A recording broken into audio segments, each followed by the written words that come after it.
नमस्कार। आपका HRD international school में आपका हार्दिक स्वागत है। और पिछले वीडियो में हमने मैथ्स में और बोर्ड मास पढ़ा था और भी टॉपिक 2-3 वीडियो बनाए थे। आज मैं लेके आया हूँ आपके लिए एक नया टॉपिक, यानी जो आपके इम्पोर्टेंट भी है और छोटी क्लासों से लेकर बड़ी क्लासों तक आपके काम में आता है। और वो टॉपिक है आपके एचसीएफ और एलसीएफ। अब आज हम उसके बारे में पढ़ेंगे कि एचसीएफ क्या होता है, एलसीएम क्या होता है। और जहां तक बात करें तो छोटी क्लासों में आपके आता है जैसे अभाज्य गुणनखंड विधि द्वारा एचसीएफ व एलसीएम ज्ञात करो। और बड़ी क्लासों में आपके जब सरलीकरण करते हैं तो उसमें आता ही है जो आपके जैसे हमने भिन्नों की बात की तो उसमें भी हमने जब भिन्न का योग किया या घटाया तो उसमें भी हमने एलसीएम हमने काम में लिया। तो उसको कैसे ज्ञात किया जाता है उसके बारे में आज हम चर्चा करेंगे। तो आज का जो हमारा टॉपिक है वो है हमारा एचसीएफ और एलसीएम। सबसे पहले हम ज्ञात करेंगे जो एचसीएफ और एलसीएम होता है वो अभाज्य गुणनखंड विधि द्वारा ज्ञात करेंगे। तो सबसे पहले हम बात करते हैं अभाज्य गुणनखंड।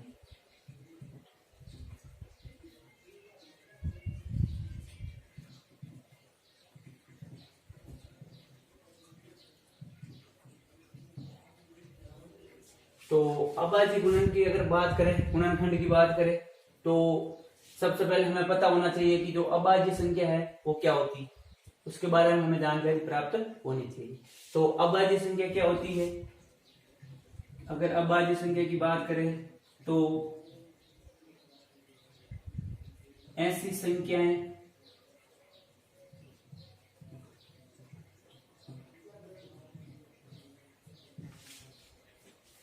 जिनमें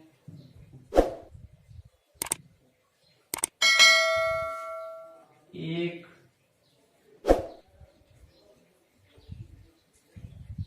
व स्वयं के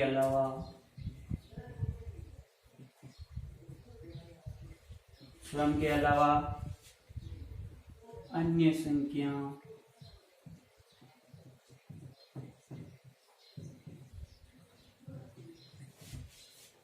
भाग नहीं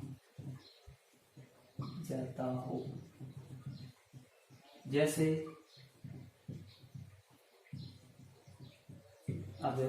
अब जो अभाज्य संख्या होती है यानी ऐसी संख्या है जिनमें एक व स्वयं के अलावा अन्य किसी संख्या का भाग नहीं जाता हो, उसे हम क्या कहेंगे? अभाज्य संख्या। अभाज्य संख्या जैसे उदाहरण के तौर पर लें तो हम दो क्या आपके अभाज्य संख्या।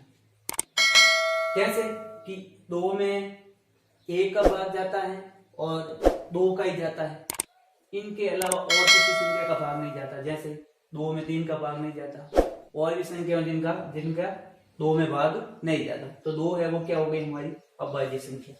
अगली संख्या ले लेते हैं जैसे 3।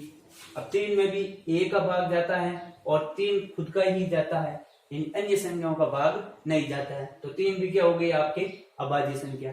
अगर बात करें हम 5 की तो 5 में भी 1 और 5 के अलावा और किसी संख्या का भाग नहीं जाता। तो ये 5 है वो किस में आ गए? आपके अभाज्य संख्या। तो इस प्रकार अभाज्य संख्या हो सकती है आपके 2, 3, 5, 7। अब देखो अब बात आती है कि 9। तो 9 आपके भाज्य में आता है। कैसे कि 9 में 9 और 1 के अलावा इसमें 3 का भी भाग जाता है। तो इसका मतलब ये किस में आ जाएगी? आपके भाज्य संख्या में। तो अभाज्य संख्या 9 आपके नहीं होगी, 10 भी नहीं होगी। अब बाद में तो 11, क्योंकि 11 में 1 और 11 का ही भाग जाता है, अन्य संख्याओं का भाग नहीं जाता। फिर 13। इस प्रकार आपकी ये संख्या होती है जो क्या कहलाती है? हमारी अभाज्य संख्या। तो ये आप समझना जरूरी था अभाज्य गुणनखंड के लिए। तो ये हो गए आपके अभाज्य संख्या। अब हम बात करेंगे एचसीएफ व एलसीएम की। तो ये नोट कर लेना आप।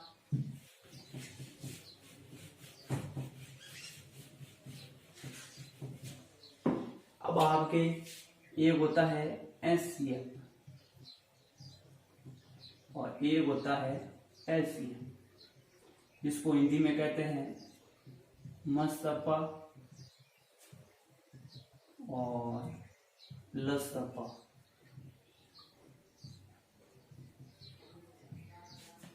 अब जो एचसीएफ है इसकी जो फुल फॉर्म है वो क्या होती है आपके हाईएस्ट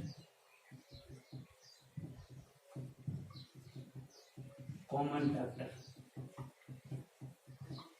और जो लसपा होता है उसकी जो फुल फॉर्म होती है वो होती है आपके लीस्ट कॉमन मल्टीपल। और इसको जो हिंदी में पूरा नाम है वो होता है आपके मैथम समापवर्तक। और इसका होता है आपके लघुत्तम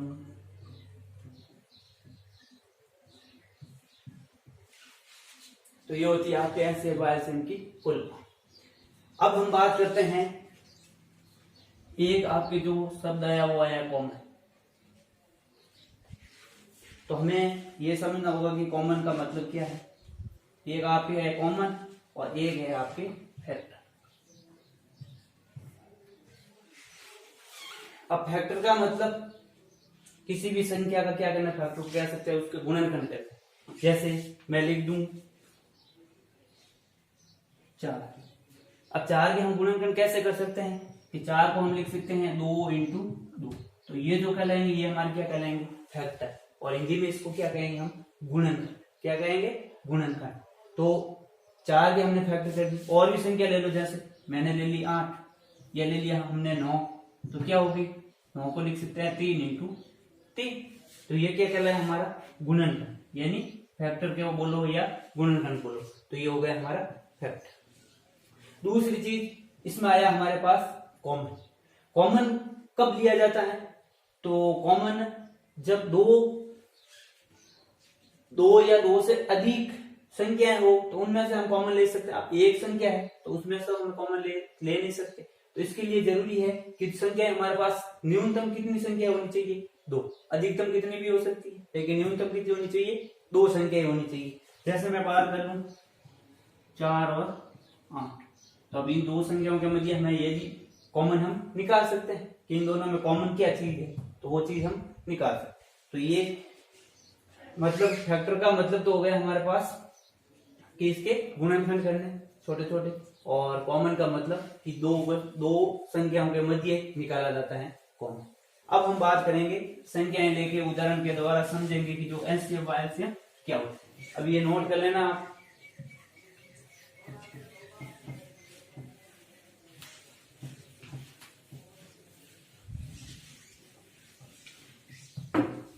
अब इसमें मैंने ले ली संख्या एक, तो ले ली 15, एक ले ली 25। इनका मुझे क्या करना है एचसीएफ भी ज्ञात करना है और एलसीएम भी ज्ञात करना है, यानी मसक और लसक दोनों ज्ञात करना है। कैसे करेंगे, तो जैसे 15 ले लिया मैंने, तो सबसे पहले तो इसका हम क्या निकालेंगे अभाज्य गुणनखंड। क्या निकालेंगे अभाज्य गुणनखंड। और 25 है उसका भी क्या निकालेंगे अभाज्य गुणनखंड। अब अभाज्य गुणनखंड में हमें यहाँ पे अभाज्य संख्याओं का भाग देके इसको क्या करना है छोटे छोटे ऐसी संख्या लेनी है जिसको इसमें भाग जा सके। जैसे अगर बात करें हम, अब सबसे पहली अभाज्य संख्या कौन सी 2 आती, तो 2 का इसमें भाग जाएगा नहीं। 2 के बाद हमने पढ़ा था कि क्या आती है आपकी संख्या 3 आती है। तो अब 3 का 15 में भाग जा रहा है, तो हम क्या करेंगे 3 का भाग देंगे 15 में, तो कितनी बार गया 5 बार। फिर 5 का भाग 5 में 1। अब बात करें इसमें, तो इसमें किसका भाग जाएगा 5 का, क्योंकि 3 का जाएगा नहीं। 3 के बाद अगली संख्या कौन सी आएगी आपके 5। 5 का भाग 5 में 5 बार, फिर 5 का भाग 5 में 1। तो इस प्रकार से हमने इसका क्या कर लिया अभाज्य गुणनखंड।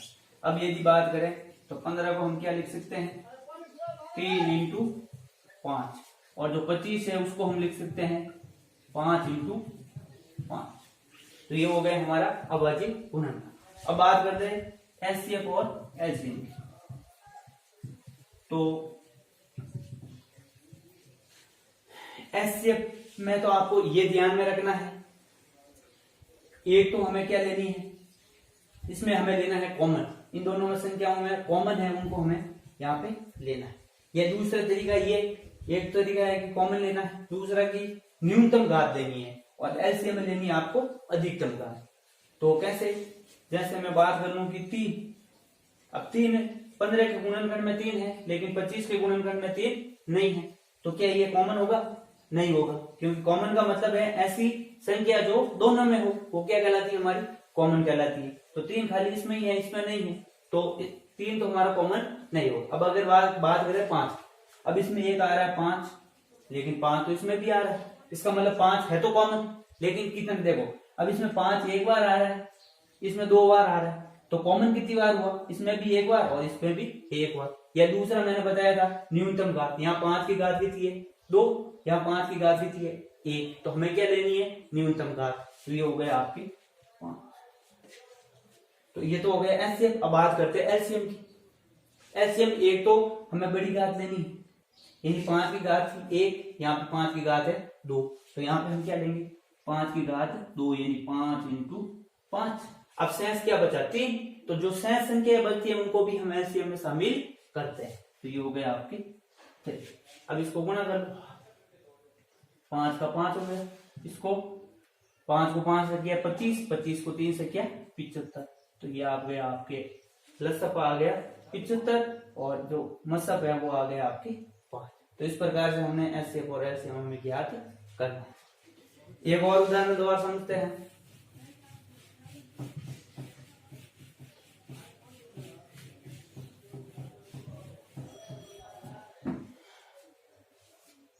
एक लेते हैं जैसे 17 18। अब इसमें देखो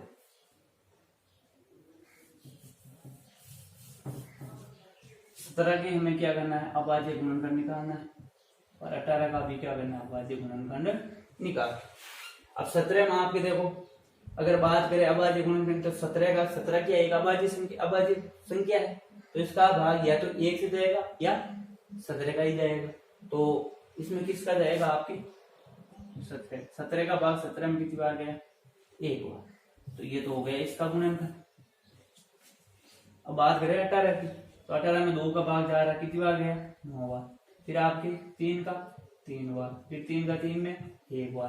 तो इस प्रकार से 17 क्या हो गया? आपके 17 ही होगा। 18 का आपके क्या हो जाएगा? 2 इंटू 3 इंटू 3, तो ये हो गए आपके 18। अब बात करते हैं इसके एचसीएफ व एलसीएम की। अब आपके एचसीएफ में क्या था? कॉमन। अब 17 इसमें है, लेकिन इसमें है क्या? 17 नहीं है। इसका मतलब इन दोनों में क्या है? कॉमन कोई चीज नहीं आ रही है। तो जब दो संख्याओं में या दो से अधिक संख्याओं में यदि कोई कॉमन संख्या नहीं आ रही है, तो उसका जो एचसीएफ होगा वो हमेशा कितना होगा? 1 होगा। तो इसका जो एचसीएफ होगा वो कितना होगा? 1। क्यों होगा 1? क्योंकि इन दोनों में कोई कॉमन संख्या नहीं, तो उस कंडीशन में उसका जो एचसीएफ है वो कितना होगा? 1 होगा। अब बात आती है एलसीएम की, तो एलसीएम में तो सभी पदों को लेना है, कोई कॉमन तो आ नहीं रहा है, तो 17 का 17 भी आएगा और ये वाली पूरी की संख्या भी आएगी, तो ये हो जाएगा। अब इनको गुणा करेंगे तो जो भी गुणनफल आएगा वो हमारा क्या कहलाएगा? एलसीएम का। तो इस प्रकार से हमने 2 उदाहरण इसके कर लिए हैं। और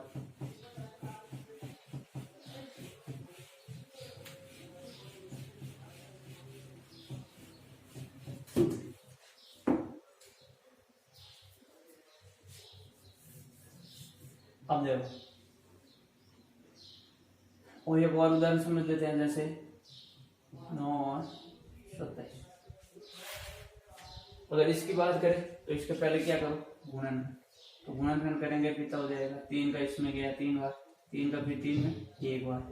27 में अगर बात करें 3 की, तो आपके गया 9 बार, 9 में 3 बार, फिर 3 का 3 में 1। तो इस प्रकार से इसके गुणनखंड हमने कर दिए।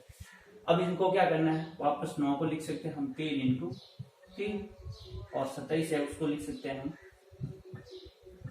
3 इंटू 3 इंटू 3।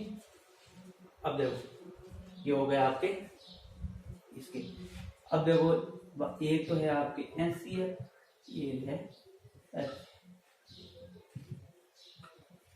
एचसीएफ में मैंने पहले ही बताया कॉमन लेनी है, 2 3 यहाँ आ रहा है, यहाँ 2 बार 3 और आ रहा है, यानी ये अधिकतम न्यूनतम घात, क्योंकि ऐसे में मैंने बोला था न्यूनतम घात लेनी है, यहाँ पे 3 की घात 2 है, यहाँ 3 की घात 3 है, तो छोटी लेनी है, तो ये हो जाएगा 3 इंटू, यानी क्या हो गया 3 थिया, और एलसीएम क्या लेना हमें, बड़ी घात, तो यहाँ बड़ी घात क्या है 3 इंटू 3 इंटू 3, यानी 3 की घात 3 बड़ी, तो ये हो जाएगा आपके 27, यानी एचसीएफ आएगा 9, एलसीएम आएगा 27।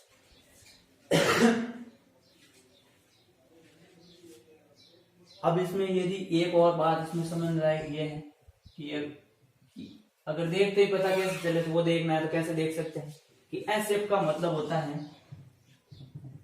कि ऐसी छोटी संख्या, एचसीएफ का मतलब है ऐसी छोटी संख्या, दी गई संख्याओं में ऐसी छोटी संख्या जिसका उन दोनों में क्या जाए भाग, उन दोनों में क्या जाए भाग, तो वो क्या कहलाएगा हमारा,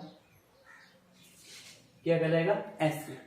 जैसे अब इन दोनों में छोटी कौन सी 9 है, तो 9 का 9 में जा रहा है, और इसका भी इसमें भी 9 का जाएगा, तो इन दोनों में जो एचसीएफ होगा वो क्या होगा 9, तो इस प्रकार से हो गया एचसीएफ। एलसीएम की बात करें तो वह बड़ी संख्या जो दी गई संख्याओं का, जो हमें दी गई संख्या है उस बड़ी संख्या में पूरा पूरा भाग जा सके, जैसे 27 बड़ी संख्या क्या हो गई 27।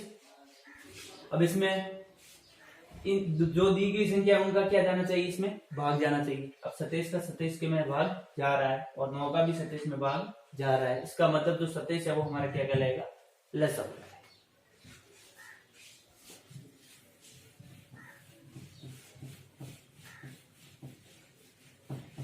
तो इस प्रकार से जो आज का हमारा ये टॉपिक था एचसीएफ और एलसीएम, ये मैंने करवा दिया, आपके 2-3 उदाहरण भी करवाए। अब मैं आपको एचडब्ल्यू के लिए आज का होमवर्क दे देता हूँ, घर के लिए होमवर्क दे देता हूँ। तो पहला क्वेश्चन जो हमारा है वो है जैसे,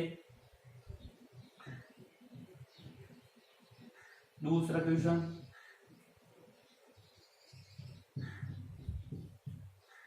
तीसरा क्वेश्चन,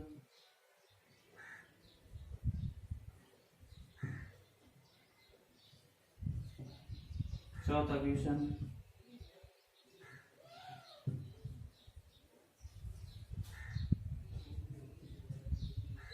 पांचवा क्वेश्चन। तो इस प्रकार से ये 5 क्वेश्चन है, इसमें आपको एलसीएम व एचसीएफ दोनों ज्ञात करना।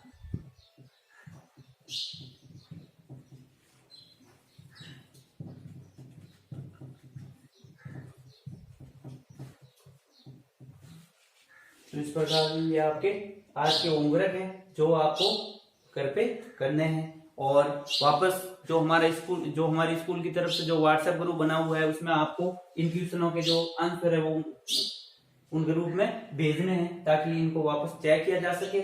और यदि इसके अलावा और भी इस टॉपिक में यदि कोई दिक्कत आ रही है तो हमें जो कमेंट्स के द्वारा जरूर बताएं, जिससे हम जो आने वाले वीडियो हैं उसमें और बेहतर आपको बता सकें। जो भी त्रुटि रह गई हो तो वो हमें जरूर बताए हैं। तो इस प्रकार से हमारा ये आज का टॉपिक यहीं समाप्त होता है, फिर हम अगले वीडियो में नया टॉपिक लेकर आएंगे। धन्यवाद।